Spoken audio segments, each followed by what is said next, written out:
Welcome back to the deep dive. Our mission here, as always, is pretty straightforward. We dig into the complex sources, the reports, the legal docs, all the competing ideas, and we try to bring you the core insights. That's right. And today we're tackling a case that really shook the UK to its core, one that remains, well, stubbornly unsolved even after all these years. We are. We're looking at the murder of Jill Dando. Journalist, television presenter, a huge name. Yeah, this is a deep dive into some profound uncertainty.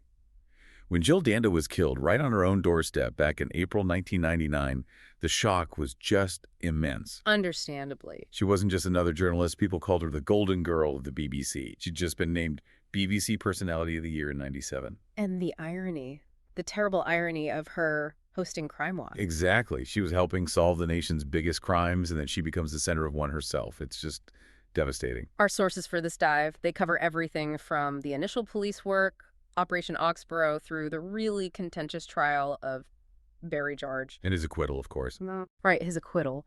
And then you've got these recent intelligence reports suggesting, well, international angles. It paints a picture of an investigation that seemed overwhelmed almost from the start. It was huge, wasn't it? The biggest murder inquiry since the Yorkshire Ripper hunt.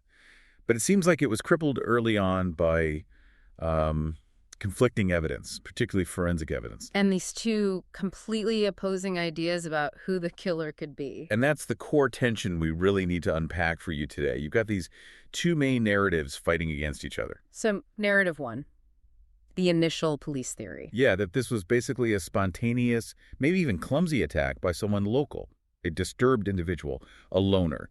And that's the past that led them directly to Barry George. Okay, and narrative two. The counter theory, which interestingly gained more traction later, especially in cold case reviews. This suggests it was a calculated professional hit, a textbook execution, possibly even ordered from outside the UK. And that fits better with some of the later analysis, right? It does, particularly when you consider how the killer seemed to know her exact movements.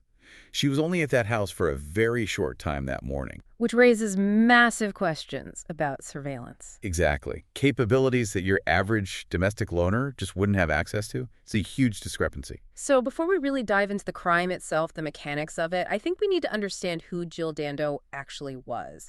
Because the public reaction, that huge outpouring of grief and shock, it really stemmed from who she was, her public persona. Absolutely. She was born in Weston-super-Mare, that's in Somerset, back in 1961. Yeah. Raised in, by all accounts, a very grounded environment, a devout Baptist family. And you can sort of see that background, that sort of genuine feel and professionalism in how she came across on screen. It was key to her success, wasn't it? Definitely. Approachable, but professional. And she had resilience, too. We see the media profile, the big smile, but not everyone knows she had quite serious heart surgery when she was only 3 years old. Really? I didn't know that. Yeah. A hole in her heart and a blocked pulmonary artery. Had to have surgery. It suggests a certain toughness, beneath that sometimes lighter public image. And her career start was pretty grounded, too. Started local. Very traditional path. Trainee reporter for the local paper, the Weston Mercury. Which was a bit of a family business, wasn't it? It was. Her father and her brother, Nigel, both worked there as journalists. So she learned the ropes, the craft of local reporting, before making that leap to national news. How long was she in print? About 5 years. Then she made the jump to broadcast, starting at BBC Radio Devon in 1985. And after that, her rise was, well, remarkably fast. Yeah, it seemed meteoric. By early 1988, she's in London, moves quickly from regional stuff to presenting national flagship programs. We're talking the 6 o'clock news, breakfast time, even popular shows like Holiday. Big primetime slots. Huge. And then in 1995, she takes on the role that arguably put her most in the public eye and perhaps most at risk. Presenting Crime Watch. Exactly. And you really have to understand what Crime Watch was to grasp the potential pool of suspects. It wasn't just reporting crimes, was it? No, not at all. It was an active tool for the police. They showed reconstructions, photo fits, things that led directly to arrests. Serious offenders, robbers, murderers, rapists were caught because of that show. So her face became directly linked to putting dangerous people behind bars. Intimately linked. It put her right at that intersection of fame and, well, serious crime. Organized crime, violence. It's a unique and potentially dangerous position. But away from that intense job, her personal life seemed to be really flourishing around that time. It did. After relationships with Bob Wheaton, a BBC executive, and Simon Basil, a park warden, there was a big change in late '97. The blind date. That's the one. December 1997, she meets Alan Farthing, highly respected gynecologist. He later became the Queen's personal physician, actually. Wow. And things move quickly. Seemed like they were very much in love. They got engaged in January 1999. The wedding was all set for September 25th that year. Just 5 months after she was killed. Yeah.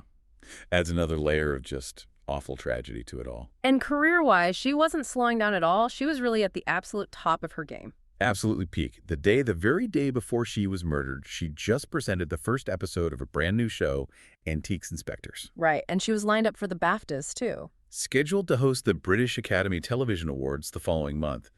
I mean, killing someone that prominent, that beloved, that successful, it wasn't just a murder. It became a national crisis instantly.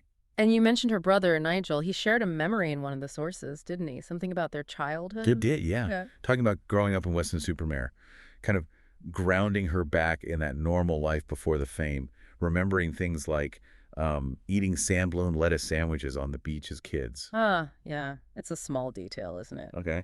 But it reminds you she was just Jill Dando before she was this huge BBC star. Exactly. And it was that sense of normalcy, that decency that people felt was just utterly violated by the way she was killed. Okay, let's turn to the day itself. Monday, April 26, 1999. The timeline here is... Well, it's chillingly precise. It is.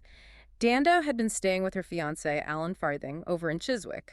She left his place that morning, drove alone back to her house, 29 Gowan Avenue in Fulham. And we really need to stress why she was going there, right? This wasn't routine. Crucial point. She was actually in the process of selling that house on Gowan Avenue. She wasn't living there anymore. So why the visit? She was literally just popping in for a few minutes. Her agent, John Roseman, had faxed over some contract documents related to the sale. She was just there to pick them up. So very few people would have known she'd be there at that exact moment. Precisely. And that limited knowledge of her movements is probably the single biggest factor the initial police investigation, Operation Oxborough, really struggled with or perhaps misinterpreted. Okay, so she gets to the house. What happens next? Around 11:30 a.m. Approximately 11:32 a.m. British summertime. She reaches her front door, she's putting her keys in the lock, and that's when the attack happens. From behind. The scene reconstruction suggests the attacker came up behind her, used his right arm probably to grab her, restrain her, forced her down, her face and body towards the tiled step of the porch. A very controlled, incapacitating move. Very. Almost certainly professional in its execution. Then the killer uses his left hand, presses a gun to her left temple, and fires a single shot. Instantaneous. Death was instantaneous. It's the absolute definition of an execution-style killing. One shot, one kill. And the way she was found, face down. Yes, the body position face down, almost pressed against the step, combined with that very precise entry wound, led later analysts, particularly in the cold case reviews, to call it a hard contact execution. Meaning the gun was pressed right against her head. Exactly, pressed firmly against the temple. This does two things. It helps muffle the sound of the shot, and it ensures maximum lethality while minimizing blood spatter. It's a technique favored by, well, professional assassins who want a clean, immediate result. But this happened in broad daylight. On a normal residential street in Fulham, surely someone saw or heard something. Her next-door neighbor, Richard Hughes, did hear something. He heard her scream. But crucially, he later testified he didn't hear a gunshot. No gunshot, just a scream. Right. He apparently thought it was just, in his words, someone surprising somebody outside. Maybe kids messing about, something like that. That lack of a gunshot sound is incredibly significant, isn't it? Paramount. And Hughes also gave the police the only really solid sighting of the killer. A white man, about 6 feet tall, maybe around 40 years old, just walking away calmly right after the incident. Okay, so we have a professional-style execution, but a potential witness nearby who didn't hear the shot. This is where the weapon itself becomes the big contradiction, isn't it? This is the massive forensic puzzle that really threw the initial investigation off course. So what did they find about the weapon? If the method screamed professional hit, the actual weapon seemed to whisper amateur. Forensics determined she was killed by a bullet from a 9mm short-caliber semi-automatic pistol. Standard enough. But analyzing the casing, the bullet, it led to a really surprising conclusion about the gun itself. It had been modified. Tell us about that modification, because this really shaped the early police theory. Okay, so the key finding was that the pistol had a smooth bore barrel. Now, for listeners, a normal handgun designed to fire live rounds has a rifled bore. That means it has spiral grooves cut inside the barrel. Like on a rifle, spins the bullet. Exactly. It spins the bullet, makes it fly straighter, more accurately. And importantly, those grooves leave unique scratch marks on the bullet as it passes through like a fingerprint for the gun. So a smooth bore means no rifling marks. Correct. No unique identifier linking the bullet back to that specific gun or potentially other crimes. It strongly suggested the weapon wasn't a standard factory-made firearm. What did they think it was then? Almost certainly it was a blank firing pistol. Mm-hmm. The kind you can buy legally for, say, starting races, theatrical golfs, collecting. But this one had been illegally converted to fire live ammunition. How easy is that to do? Boring out the smooth barrel isn't technically that difficult, but the resulting weapon is often unreliable, definitely inaccurate, except at very close range, point-blank range. Like pressing it against someone's head on a doorstep? Precisely. Perfect for that kind of close quarters, hard contact execution. So a makeshift, almost crude weapon used for a perfectly executed professional-style killing. How did the police initially reconcile that? Well, fundamentally, they couldn't. Or rather, they chose one side of the contradiction. They latched onto the amateur weapon. Their immediate conclusion was the killer must be an amateur, someone disturbed, who didn't have the means or know-how to get a proper firearm. The modification suggested improvisation, opportunism. But wait, there were other modifications too, weren't there? Something about the ammunition itself. Yes, that's another layer of sophistication arguing against the amateur theory. The sources indicate the actual cartridge, the round fired, had also been modified. Specifically, the propellant charge, the gunpowder, had been reduced. Why would you do that? Less power. It creates what's called subsonic ammunition. The bullet travels slower than the speed of sound. Now, when a normal bullet breaks the sound barrier, it makes a distinct, loud crack. The sonic boom, basically. Exactly. By reducing the charge, making it subsonic, the killer dramatically reduced the noise of the shot itself. That, combined with pressing the muzzle hard against Dando's temple. Explains why the neighbor heard the scream, but not the gunshot. Precisely. It points to someone who knew exactly how to silence a kill. So let me get this straight. The killer is sophisticated enough to modify ammunition to make it subsonic and uses a professional hard contact technique, but uses a cheap, converted blank gun. That doesn't sound like a contradiction anymore. That sounds deliberate, like misdirection. And that's exactly what later analysts argued very strongly. That the choice of the converted weapon was essentially a false flag. It was intended to make the police think amateur lunatic, to divert attention away from organized crime or professional assassins. Did it work? It seems it did, for a very long time. Operation Oxbow focused almost exclusively on that disturbed loner profile. So in the immediate aftermath, Operation Oxbow kicks off. Massive scale, biggest Met Police murder hunt in years. But based on that initial interpretation of the weapon, they quickly defined the kind of person they were looking for. They did. And they made a critical choice right at the start. They largely discounted the professional assassin theory because of the gun. Focused on the public location, the converted pistol. Right. Their logic seemed to be. No professional outfit would use such a, quote, amateurish weapon. Therefore, the killer had to be local, opportunistic, probably someone deeply disturbed. So the profile they built was? A loner. Someone with a severe personality disorder. Mentally fragile, maybe obsessive, acting out of some kind of compulsion rather than a clear criminal or political motive. And they pursued this theory for a long time. For a full year, this massive investigation, interviewing thousands, taking over 1,000 statements, it yielded absolutely nothing concrete. The trail went cold. Until they narrowed their focus. Yes. They started looking more closely at residents in the Fulham area who might fit that psychological profile they'd constructed. And that led them, eventually, to Barry George. It did. About a year after the murder. He lived very close by, only about 500 yards from Jill Dando's house on Crookham Road. And did he fit the profile? On paper, almost perfectly. He had a known history of stalking women, some minor sexual offenses, a record of attention-seeking behavior. He also had documented mental health issues. So ticking a lot of boxes for them. A lot of boxes. They put him under surveillance, gathered more information, and then arrested him in May 2000, 13 months after Jill Dando was killed. Okay, so the arrest happens. What did they actually find when they searched his place, his bedsit? Because the prosecution case really relied heavily on what they found there, didn't it? It did. And what they found was, well, quite startling. Enough material to build a pretty compelling circumstantial case, focused heavily on fixation, especially celebrity fixation. Yeah, kind of material. Firstly, photographs. Thousands of them.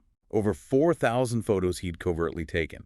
Mostly of women, hundreds of different women, just out in public places. That's disturbing in itself. Very.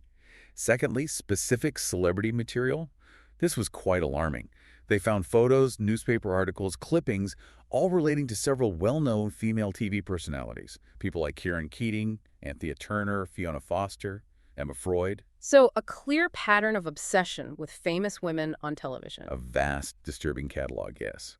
And then there were handwritten lists. Lists. Really detailed lists. Names, home addresses, physical descriptions, even car registration numbers. Almost 100 women on these lists. Including Jill Dando. No, that's a crucial point the defense would later make. Jill Dando wasn't specifically detailed on those lists. But chillingly, the name of the late Princess Diana was on one of the lists. Wow. So it showed a level of planning and organization specifically focused on invading the privacy of famous women. That's certainly how the prosecution framed it. It demonstrated capacity and intent focused on this specific demographic. Okay, but what about the murder weapon? Did they find anything connecting him directly to that type of modified pistol? This was probably the most direct potential link. They found a photograph, a picture of Barry George himself. Doing what? Posing, wearing a military-style gas mask, and holding a handgun. Police analysis identified it as a modified Bruni blank-firing handgun. The exact type of weapon they suspected was used. The exact type. When they questioned him about it, George admitted he'd bought a blank-firing gun via mail order, but he absolutely denied ever converting it or any gun to fire live rounds. So let's recap the police perspective at this point. They've spent a year on a massive, fruitless investigation.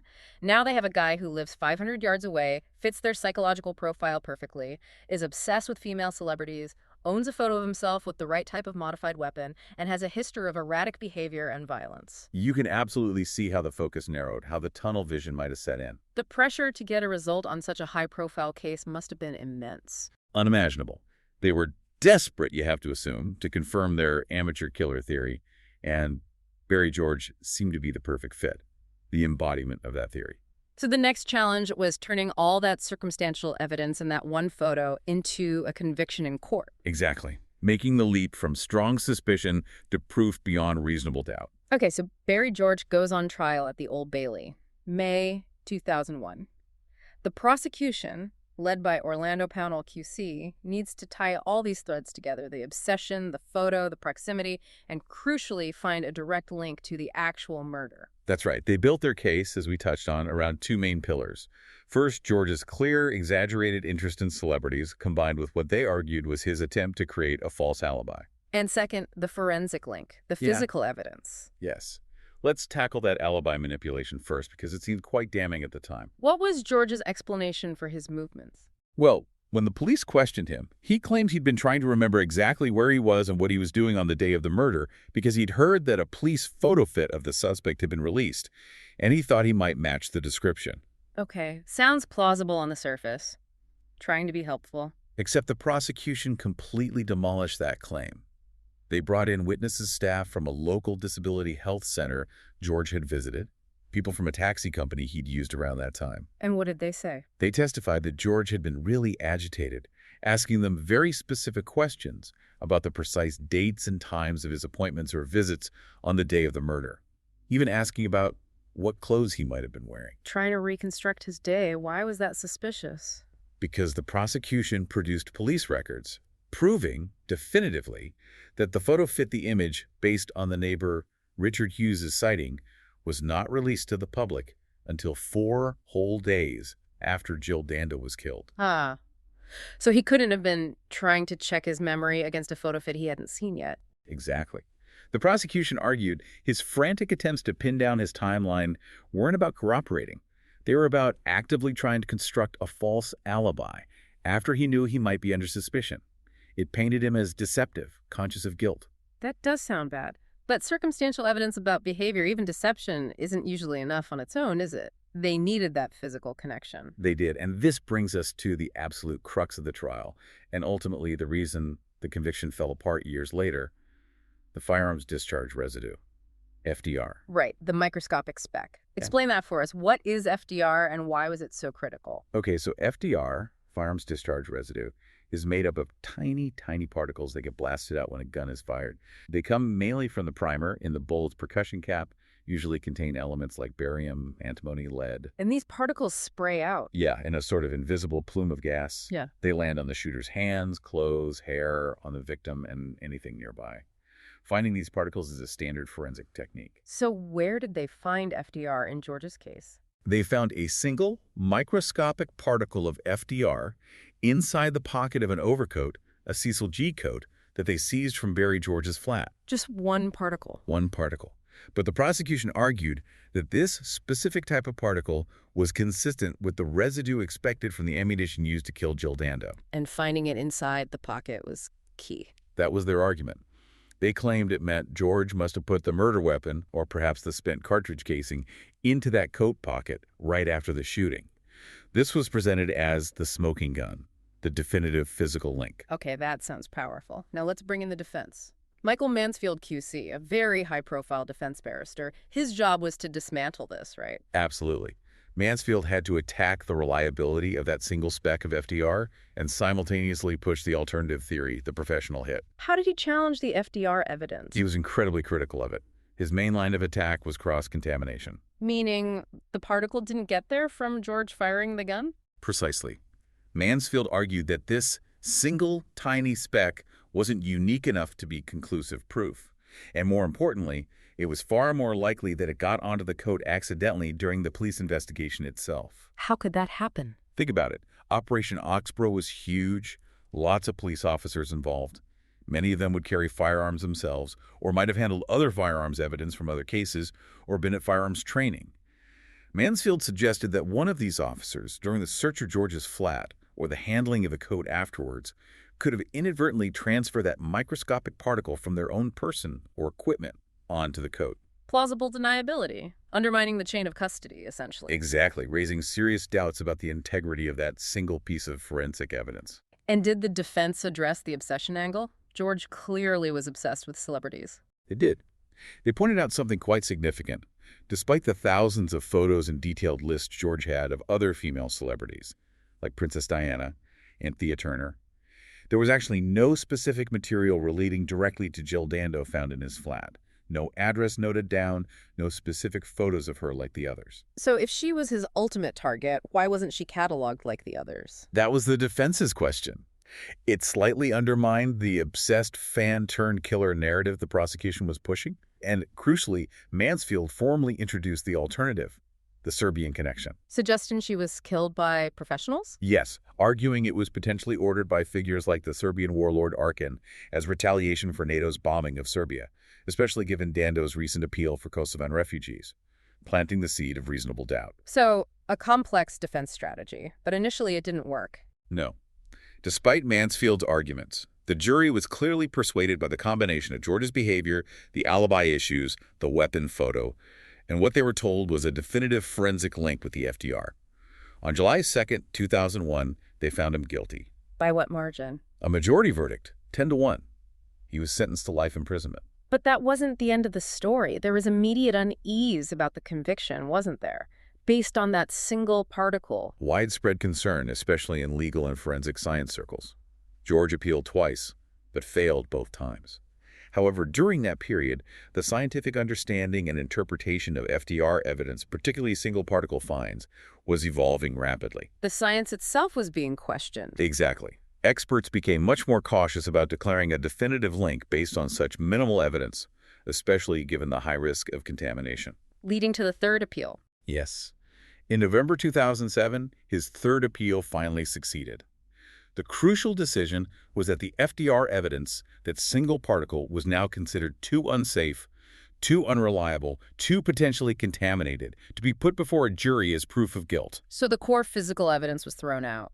Completely excluded from the prosecution's case. And without that particle. Without the FDR, all that was left was the circumstantial evidence, the obsession, the dodgy alibi attempt, the photo, and the Court of Appeal ruled that wasn't enough on its own to safely uphold the conviction. So a retrial was ordered. Yes, and at the retrial in 2008, with the FDR evidence inadmissible, the prosecution case essentially collapsed. Barry George was acquitted on August 1, 2008. After serving 8 years in prison. 8 years. And significantly, he later sued several newspapers for libel for articles suggesting he was guilty despite the acquittal and won substantial damages. Legally, his name was cleared. Which left the police investigation in tatters, really. A massive failure, fixated on one man based on science that turned out to be flawed, and the case officially went back to being unsolved. A profound failure and a return to square one, but this time with a very different perspective emerging. So Barry George is acquitted. The lone disturb amateur theory, which drove the investigation for years, is effectively debunked, or at least unproven. What happens next? Well, it forced a complete and probably quite painful reevaluation within policing and cold case reviews. The assumptions made by Operation Oxborough had to be revisited. And what did those later reviews conclude? Did they stick with the amateur idea? Quite the opposite. The consensus in cold case reviews conducted after 2008 shifted dramatically. They came to the conclusion that Jill Dando was, in fact, likely killed by a professional assassin. Reversing the initial stance completely. Completely. They specifically highlighted the hard contact execution method we discussed earlier. So the things that initially pointed away from the converted gun, the public setting, were reinterpreted. Yes. The focus shifted to the execution itself. The precision, the silenced shot, the seizing of that incredibly brief window of opportunity. These elements suggested planning, skill, and nerve hallmarks of a professional job. And the gun, the amateur weapon. The thinking evolved on that, too. Analysts began to seriously consider the possibility that the converted, untraceable weapon wasn't a sign of amateurism, but a deliberate choice by a professional. Why choose a bad gun deliberately? Because it achieved a key objective: deniability. A standard pistol leaves rifling marks, potentially linking it to other crimes or arsenals. A smooth-bore, converted blank gun fires a bullet with no unique signature. It's an operational dead end. It leads investigators down the wrong path. Exactly like it did with Operation Oxborough, focusing on Barry George. Precisely. It could have been a calculated piece of tradecraft to ensure the real source of the hit remained hidden. Okay, so the official view shifts towards a professional hit. Before we get into the big international theory, the Yugoslav one, did they definitively rule out other possibilities, just to cover all bases? They did try. The original investigation and subsequent reviews looked at several other lines of inquiry. Like what? A personal motive? Jealous ex-partners or lovers were thoroughly investigated. Phone records checked, acquaintances interviewed, nothing substantial emerged there. That was ruled out fairly conclusively. What about revenge from someone she helped convict via Crime Watch? That always seemed a plausible risk of the job. Absolutely plausible, and they spent a huge amount of time on it. Interviewed numerous prisoners, recently released offenders whose cases had featured on the show. Exhaustive inquiries, apparently, but again, no credible link was ever established. Mistaken identity. Wrong house, wrong person. Judged very unlikely. She was killed right on her own doorstep. The location seemed specifically targeted. Okay, what about the deranged fan or stalker idea, separate from Barry George? You mentioned her brother had said something. Yes. Nigel Dando did mention in passing that Jill had apparently reported some guy pestering her just days before the murder. But despite investigation, no other credible stalker, other than the already acquitted George, ever surfaced with any evidence linking them. So that theory was largely discounted too. So with many of the domestic possibilities seeming less likely after George's acquittal and the shift towards a professional profile, attention inevitably swung back, didn't it? It had to. Back towards the theory that had hovered in the background from the start, the Yugoslav connection. This is where it gets really complex and, frankly, quite terrifying. Remind us of the context again. The timing is absolutely critical. Yeah. April 1999. This is slap bang in the middle of the Kosovo War.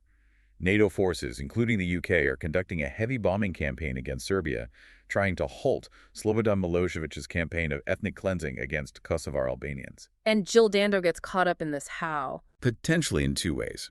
Firstly, as a very high-profile face of the BBC, the state broadcaster, of a key NATO member bombing Serbia. Secondly, and perhaps more directly, just 3 weeks before her murder, she had fronted a major televised appeal asking for aid for Kosovar Albanian refugees. So in the eyes of Serbian nationalists or hardliners, she could have been seen as actively supporting the enemy cause. Exactly. A prominent symbol of the UK establishment, raising funds for those they considered enemies or collaborators, a potential target for retaliation. And there were those hoax calls immediately after the murder. Yes, calls to the BBC claiming responsibility, saying it was revenge for NATO bombing in Serbia, specifically mentioning the bombing of the RTS, building the Serbian state TV headquarters. Police initially dismissed these as hoaxes, which many probably were. But Michael Mansfield, George's defense lawyer, brought it up seriously at the trial. He did. He explicitly suggested the murder could have been ordered by Serbian figures, possibly the notorious warlord Jelko Rajatovic, known as Arkan, specifically in retaliation for the RTS bombing or Dando's appeal. Now, what really gives this theory legs, beyond the timing and motive, is the comparison with another killing, isn't it? Yes, this is a crucial piece of corroborating evidence cited in the sources. The assassination of Slavko Jurevija. Who was he? He was a prominent Serbian journalist, an opposition figure, a critic of Milosevic's regime. He was assassinated in Belgrade just 17 days before Jill Dando was killed. And the connection is the method. The method used to kill Jurevija was reportedly identical to the way Jill Dando was executed. Identical how? What are the parallels? Well, both were high-profile media figures seen as opposing state interests, Jurevija opposing Milosevic, Dando representing NATO. Both were killed outside their homes, execution style. And crucially, both seem to have involved that close-contact single shot, designed for silence and lethality. It suggests a trained killer, possibly state-sponsored, using a consistent methodology. And there were legal developments in the Jurevija case later on. There were. In 2019, quite remarkably, 4 former members of the Serbian Secret Service, the State Security Service, were actually convicted in Belgrade for murdering Jurevija. Wow. State agents convicted for an identical killing just days before Dando's. Exactly. Now, those convictions were controversially overturned on appeal very recently in 2024. But the initial finding of guilt, establishing state involvement in that specific type of assassination methodology, provided massive circumstantial weight to the theory linking Dando's death to the same forces. So, if the police initially dismissed the Serbian link, what changed? Why did it become a more serious line of inquiry later? Intelligence reports seemed to be key. It emerged, reported in 2019, that Britain's own National Criminal Intelligence Service, NCIS, had actually provided an intelligence report to the Dando inquiry years earlier. What did the NCIS report say? It apparently claimed explicitly that the murder was retaliation for the NATO bombing of the RTS building and that it had been ordered by Arkan. That's huge, direct intelligence pointing to that link. And it reportedly went even further. The NCIS report allegedly mentioned finding handmade markings on the bullet casing recovered from the Dando crime scene, markings that potentially linked it to other assassinations carried out by the same Serbian network, possibly in Germany. Handmade markings. That sounds very specific, like a signature. It implies something beyond a random converted gun. It suggests potentially bespoke ammunition or ammunition sourced from a specific controlled batch. It points towards an organized operation, a logistical chain, totally at odds with the lone amateur theory. Something Operation Oxbro seemed to have missed. Or perhaps it wasn't equipped to investigate. Okay, that's the Yugoslav connection, clearly very strong. Before we wrap up, there was one other theory that emerged much later, wasn't there? Linked to the BBC itself. Yes, the Jimmy Savile scandal opened up a whole Pandora's box of questions about historical abuse and cover-ups at the BBC. And in that context, a claim emerged years after Dando's death. What was the claim? That Jill Dando hadn't been killed because of Crime Watch or Kosovo, but because she had, back in the mid-90s, supposedly been investigating a pedophile ring operating within the BBC. The theory went that she'd compiled a dossier, handed it to BBC management, and her murder was essentially an internal hit job to silence her. A truly shocking allegation. Was there ever any evidence found to support it? No substantive evidence has ever emerged publicly. The BBC itself stated that they had seen nothing to support the claim that she conducted such an investigation or compiled such a dossier.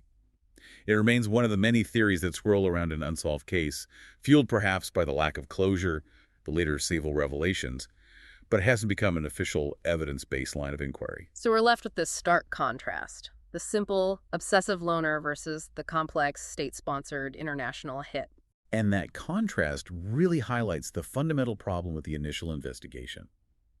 By focusing so narrowly on the profile suggested by the amateur weapon, they seemingly failed to grasp the level of planning and intelligence gathering that would have been needed to pinpoint Dando's exact location during that incredibly narrow time frame. So we've traced this devastating case all the way from that huge yet flawed initial investigation, Operation Oxbro, through the whole Barry George saga, the trial, the acquittal, and now ending up with this chilling possibility of a professional, possibly state-sponsored assassination.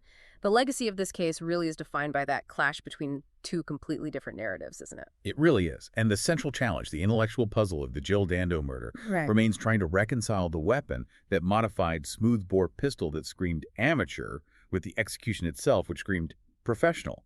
The hard contact, the silent shot, the single lethal placement. How do you square that circle? Well, the most credible synthesis, the one supported by later reviews, is that the weapon wasn't a mistake. It was a tactic, a deliberate choice to mislead, to make the police chase the lunatic loner theory. Which they did. Which they did for 8 years, while the real killer, potentially operating with state backing, simply vanished. But Jill Dando's legacy isn't just the unsolved crime, is it? Something positive did come out of the tragedy. Thankfully, yes. Her funeral was in May '99. She's buried next to her mother back in Weston-super-Mare. But the public and professional reaction, particularly from colleagues, led to something quite remarkable. Her fiancé, Alan Farthing, and her colleague Nick Ross from Crime Watch. They spearheaded a massive fundraising effort, raised nearly £1.5 million. And on the second anniversary of her murder, April 26, 2001, that money was used to establish the Jill Dando Institute of Crime Science at University College London, UCL. A really powerful, fitting tribute. Absolutely. Ensuring her name is linked not just with tragedy, but with the ongoing scientific pursuit of justice and crime prevention. Training the next generation of investigators, hopefully, to handle exactly these kinds of complex, contradictory cases better. And thinking about her family again, that detail from her brother Nigel, the sand-blown lettuce sandwiches. It was important to remember that human element, isn't it? The person behind the headlines. Definitely. The real person, lost in such a brutal way. Okay, so as we finish this deep dive, let's circle back to that one piece of information that seems to underpin the entire mystery. How difficult it was supposed to be to predict Jill Dando's movements that morning. Right. She was barely visiting the Gowan Avenue house, just popping in for minutes to get that fax. This unpredictability was initially used by police to argue against a contract killer. How could they possibly know she'd be there? But flip that logic. If her movements were so unpredictable, her visit so brief, maybe a 15-minute window around 11:30 a.m., what does that actually tell you about the person waiting for her? And this is the really provocative thought we want to leave you, the listener, with. The heart of the enduring uncertainty in the Dando case. If the initial theory dismissed a professional hit because tracking her was too hard, then what must be true about the killer's intelligence gathering if they did know she'd be on that doorstep in that precise 15-minute window? Either impossible luck, or they had access to information. An intelligence pipeline, perhaps, sophisticated enough to monitor a single, brief movement known only to her, her fiancé, and her agent. That capability points away from the disturbed loner profile and firmly back towards something more organized, perhaps institutional surveillance.